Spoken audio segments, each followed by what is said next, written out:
매년 연말 수백만 명의 직장인이 연말정산을 하면서 한 가지 후회를 합니다. 아, 연금저축 좀 더 채워놓을 걸. 이유가 있습니다. 연금저축과 IRP에 연간 900만 원을 납입하면 최대 148만 5천 원을 세금으로 돌려받습니다. 900만 원 투자에 148만 원 즉시 환급. 세금 혜택만으로 연 16.5%의 수익을 얻은 것과 같습니다. 그리고 이게 전부가 아닙니다. 납입 단계에서 환급, 운용 단계에서 세금 이연, 수령 단계에서 저율과세. 이 세 가지 혜택이 겹치는 계좌가 연금저축과 IRP입니다. 구독, 좋아요는 큰 힘이 됩니다. 먼저 왜 개인이 연금 계좌를 따로 만들어야 하는지부터 이해해야 합니다. 한국의 노후소득은 3층 구조입니다. 1층은 국민연금, 2층은 퇴직연금, 3층이 개인연금입니다. 그런데 현실을 보면 국민연금만으로는 생활비를 충당하기 어렵습니다. 2025년 기준 국민연금 평균 수령액은 월 67만 원 수준입니다. 은퇴 후 한 달 최소 생활비로 보통 200만 원 이상을 꼽는 것을 감안하면 턱없이 부족합니다. 그래서 3층 개인연금이 필요합니다. 그리고 그 3층을 채우는 두 가지 대표 상품이 바로 연금저축과 IRP입니다. 연금저축은 개인이 자발적으로 가입하는 노후 대비 상품입니다. 누구나 가입할 수 있습니다. 직장인도, 자영업자도, 학생도, 심지어 전업주부도 가입할 수 있습니다. 세 가지 형태가 있습니다. 연금저축펀드는 증권사에서 가입하며 ETF와 펀드에 투자할 수 있습니다. 연금저축보험은 보험사에서 가입하는 원금 보장형입니다. 연금저축신탁은 은행에서 가입하는 상품으로 현재는 신규 가입이 중단된 상태입니다. IRP는 인더비저월 리타이어먼트 펜션, 개인형 퇴직연금입니다.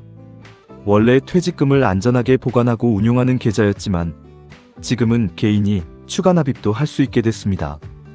가입 자격은 소득이 있는 사람, 즉 근로자와 자영업자에 한정됩니다. 소득이 없는 분은 연금저축만 가입할 수 있습니다. 두 계좌의 연간 납입 한도는 합산해서 최대 1,800만 원입니다. 그중 세금 혜택을 받는 금액은 최대 900만 원까지입니다. 900만 원을 초과해서 납입하는 것은 가능하지만 초과분에 대해서는 세액공제가 적용되지 않습니다. 하지만 초과 납입분도 과세이연 혜택은 받을 수 있기 때문에 여유가 있다면 최대한 채워 넣는 것이 유리합니다. 연금저축과 IRP의 가장 큰 특징은 세금 혜택이 3단계에 걸쳐 작동한다는 겁니다. 납입할 때, 운용하는 동안, 그리고 받을 때 각 단계별로 하나씩 설명해 드리겠습니다. 첫 번째, 납입 단계의 세액공제입니다. 1년 동안 납입한 금액의 일부를 세금에서 바로 빼줍니다. 총급여 5,500만 원 이하인 근로자는 16.5%, 초과하면 13.2%가 공제됩니다. 종합소득자는 소득 4,500만 원이 기준입니다. 900만 원을 납입했을 때 환급액을 계산해 보겠습니다. 연봉 5,500만 원 이하라면 900만 원, 16.5% 148만 5천 원을 돌려받습니다. 연봉 5,500만 원 초과라면 900만 원, 13.2% 118만 8천 원 환급입니다. 두 번째, 운용 단계의 과세이연입니다. 일반 계좌에서 ETF나 펀드에 투자해 수익이 나면 그 즉시 배당 소득세 15.4%가 부과됩니다. 수익 100만 원이면 15만 4천 원을 세금으로 냅니다. 하지만 연금 계좌에서는 이 세금이 55세 이후로 미뤄집니다. 지금 내야 할 세금을 나중에 내는 것, 이것이 과세이연입니다. 이 세금으로 낼 돈이 계속 투자로 굴러가면서 복리 효과가 극대화됩니다. 시간이 길수록 이 효과는 기하급수적으로 커집니다. 세 번째, 수령 단계의 저율 과세입니다. 55세 이후 연금으로 받으면 세액공제받은 납입금과 운용 수익에 대해 연금소득세가 부과됩니다. 세율은 3.3%에서 5.5% 사이입니다. 수령 나이가 많을수록 세율이 낮아집니다. 70세 미만이면 5.5%, 80세 미만이면 4.4%, 80세 이상이면 3.3%입니다. 일반 계좌의 배당소득세 15.4%와 비교하면 최대 12%포인트 차이입니다. 납입 시 16.5% 세금을 아끼고 수령 시 3.35%만 내면 됩니다. 이 두 효과를 합치면 연금 계좌의 세제 혜택이 얼마나 강력한지 실감할 수 있습니다. 세액공제를 최대로 받기 위한 납입 전략을 정리해드리겠습니다. 연금저축 단독으로는 세액공제 한도가 연 600만 원입니다. IRP를 추가하면 두 계좌 합산 900만 원까지 세액공제가 됩니다. IRP 단독으로 900만 원 전부를 세액공제 받는 것도 가능합니다. 그렇다면 어떤 순서로 어느 계좌에 먼저 채워야 할까요? 전문가들이 권장하는 공식이 있습니다. 연금저축에 600만 원을 먼저 채우고 나머지 300만 원을 IRP에 넣는 방식입니다. 왜 이 순서일까요? 두 가지 이유가 있습니다. 첫 번째, 연금저축은 중도 인출이 상대적으로 자유롭습니다. 만약 급하게 돈이 필요하면 세금을 내고 인출할 수 있습니다. IRP는 법에서 정한 특정 사유가 아니면 중도 인출 자체가 불가능합니다. 두 번째, 연금저축은 납입금의 100%를 위험자산에 투자할 수 있습니다. IRP는 최소 30%를 원금 보장 상품이나 채권형 펀드 같은 안전자산에 넣어야 합니다. 정리하면 이렇습니다. 자유도와 수익률을 원하면 연금저축 먼저, 세액공제 한도를 끝까지 채워야 한다면 IRP 추가. 이 조합이 가장 많은 분들에게 최적입니다. 연간 납입 총액은 연금저축과 IRP, 그리고 직장 DC형 퇴직연금 개인 부담금을 합산해 최대 1,800만 원입니다. 세액공제 한도인 900만 원을 채우고도 여유 자금이 있다면 나머지를 연금저축에 더 채워 과세이연 혜택을 극대화하는 전략도 유효합니다. 세액공제 한도를 초과한 납입분은 나중에 세금 없이 꺼낼 수 있기 때문입니다. 한 달에 75만 원 자동이체를 설정해두면 연말에 별도로 신경 쓰지 않아도 자연스럽게 900만 원 한도를 채울 수 있습니다. 연금저축과 IRP 두 계좌의 핵심 차이점을 6가지로 정리해드리겠습니다. 첫 번째, 가입 자격입니다. 연금저축은 누구나 가입할 수 있습니다. IRP는 소득이 있는 사람만 가입 가능합니다. 전업주부나 소득 없는 학생은 연금저축만 선택할 수 있습니다. 두 번째, 세액공제 한도입니다. 연금저축 단독은 600만 원, IRP를 합산하면 900만 원입니다. IRP만 있다면 IRP에서도 900만 원까지 세액공제 가능합니다. 세 번째, 투자 가능 자산 비율입니다. 연금저축 펀드는 위험자산 비율 제한이 없습니다. 납입금 전부를 주식형 ETF에 투자할 수 있습니다. 반면 IRP는 위험자산 비율이 최대 70%입니다. 나머지 30%는 원리금 보장 상품이나 채권형 펀드 같은 안전자산으로 구성해야 합니다. 다만 디폴트 옵션, 즉 사전 지정 운용 제도를 활용하면 IRP도 100% 위험자산 투자가 가능합니다. 네 번째, 중도 인출 조건입니다. 연금저축은 중도 인출이 상대적으로 자유롭습니다. 세액공제를 받지 않은 납입금은 세금 없이 꺼낼 수 있고 세액공제 받은 부분을 인출하면 기타 소득세 16.5%가 부과됩니다. IRP는 훨씬 제한적입니다. 무주택자의 주택 구입, 전세 보증금, 6개월 이상 요양, 개인회생이나 파산, 자연재해 등 법에서 정한 사유에 해당해야만 중도 인출이 가능합니다. 그 외의 이유로는 전체 해지 외에 방법이 없습니다. 다섯 번째, 수수료입니다. 연금저축은 별도 운용 수수료가 없습니다. 투자하는 ETF나 펀드의 보수만 발생합니다. IRP는 운용 수수료가 연 0.2에서 0.5% 수준으로 추가됩니다. 장기적으로 보면 IRP의 수수료 부담이 누적될 수 있습니다. 증권사가 은행보다 수수료가 저렴한 편이고 일부 증권사는 수수료 무료 이벤트를 진행하기도 합니다. 여섯 번째, 퇴직금 수령 기능입니다. 연금저축은 개인 납입 전용입니다. IRP는 퇴직금을 받을 수 있는 계좌이기도 합니다. 직장을 퇴직하면 퇴직금이 IRP 계좌로 의무 이전됩니다. 퇴직금을 IRP에 보관하면 퇴직소득세가 이연되고 55세 이후 연금으로 받으면 퇴직소득세가 30에서 50% 감면됩니다. 과세이연, 이게 왜 이렇게 강력한지 숫자로 보여드리겠습니다. 국내에 상장된 미국 S&P 500 ETF에 투자한다고 가정해봅시다. 일반 계좌라면 ETF에서 분배금이 나올 때마다 15.4%의 배당 소득세가 자동으로 차감됩니다. 매매 차익에도 15.4% 세금이 붙습니다.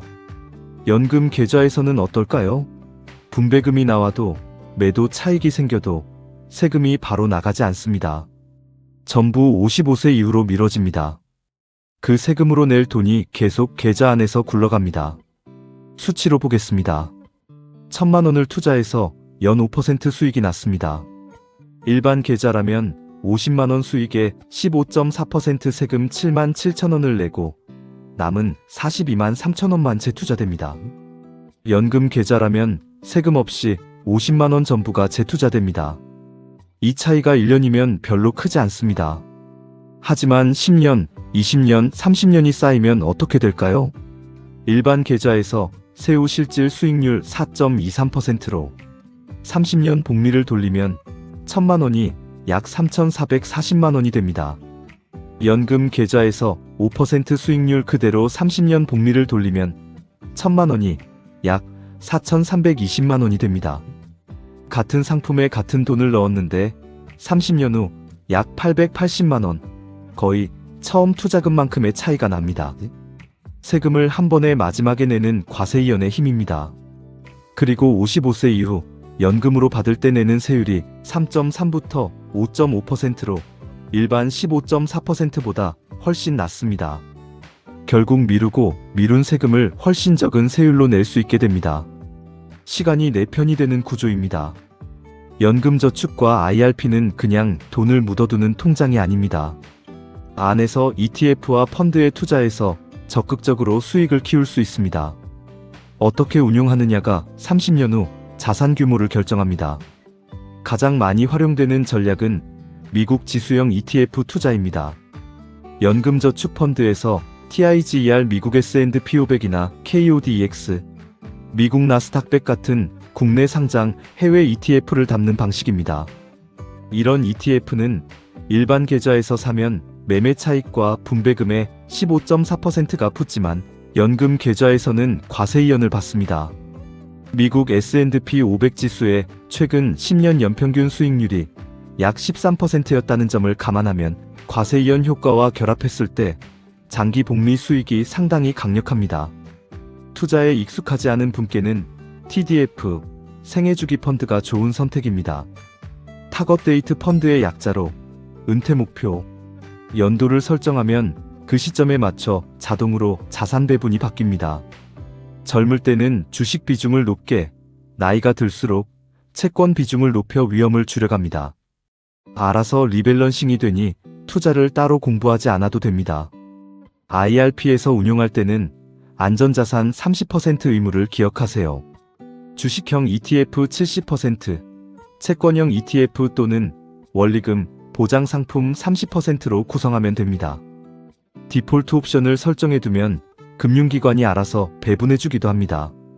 열심히 모은 연금, 어떻게 받아야 세금을 가장 적게 낼 수 있을까요? 원칙은 단순합니다. 연금으로 받으면 저율 과세, 일시금으로 받으면 기타 소득세 16.5%입니다. 55세 이후 연금 형태로 수령하면 연금 소득세 3.3에서 5.5%만 내면 됩니다. 나이가 많을수록 세율이 낮아집니다.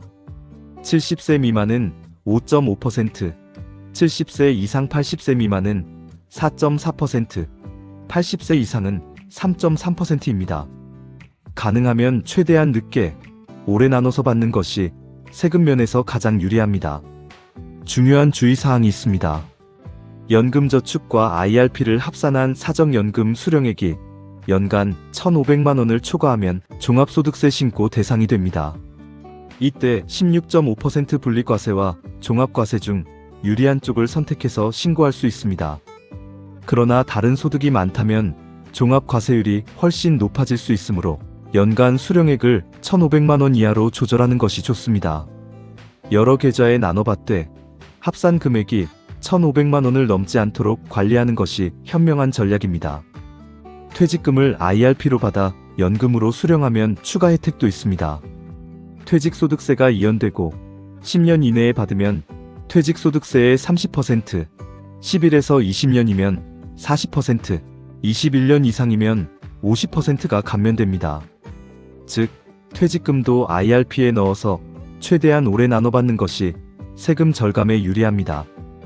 이전 시리즈 EP3에서 ISA 계좌를 다루셨다면 연금저축과 연계하는 전략도 빠질 수 없습니다. ISA 만기 자금을 연금저축이나 IRP로 이전하면 이전 금액의 10%, 최대 300만 원까지 추가 세액공제를 받습니다. 기존 연금저축 600만 원과 IRP 300만 원을 다 채웠다면 ISA 이전으로 300만 원을 더해서 그 해에만 최대 1200만 원까지 세액공제를 받을 수 있습니다. 만기일 또는 해지일로부터 60일 이내에 이전해야 혜택이 적용됩니다. 마지막으로 주의사항입니다. 가장 중요한 것은 중도 해지하면 안 된다는 겁니다. 55세 전에 연금저축을 해지하면 세액공제 받은 납입금과 운용수익 전체에 16.5% 기타 소득세가 부과됩니다. 13.2%로 공제받았다면 오히려 세금을 더 내는 역전 현상이 발생할 수 있습니다. 따라서 연금 계좌는 절대 단기 자금용으로 쓰면 안 됩니다. 연금저축은 최소 5년 이상 유지하고 55세 이후에 연금 형태로 받아야 혜택이 완성됩니다. 이걸 지킬 수 있는 자금만 넣으세요. 오늘 배운 내용을 5가지로 정리합니다. 하나, 연금저축과 IRP는 납입 운용 수령 3단계에서 세금 혜택이 작동하는 3중 절세 구조입니다. 둘, 연금저축 600만원 IRP 300만원 합산 900만원 세액공제 한도.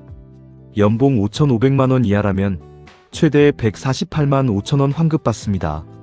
셋, 연금저축은 중도 인출이 상대적으로 자유롭고 위험자산 100% 투자 가능. IRP는 중도 인출 제한적이고 안전자산 30% 의무. 연금저축 600만원 먼저 채우고 IRP 300만원 추가하는 순서가 최적입니다. 넷, 과세이연을 활용해 세금을 미루면 복리 효과가 극대화됩니다. 연금계좌에서 S&P 500 ETF나 TDF를 장기 운용하는 전략이 효과적입니다. 다섯, 55세 이후 연금 형태로 수령하면 세율이 3.3부터 5.5%로 낮아집니다. 연간 1,500만원 이하로 수령해 종합과세를 피하세요. 중도해지는 절대 금물입니다. 연금저축과 IRP는 지금 당장 세금을 돌려받으면서 동시에 노후 자산을 키워가는 가장 강력한 합법적 절세 도구입니다. 오늘 영상이 도움이 됐다면 구독과 좋아요 부탁드립니다. 다음 편에서는 증권계좌 개설부터 주식 투자 입문까지 다루겠습니다. 댓글로 궁금한 점 남겨주세요.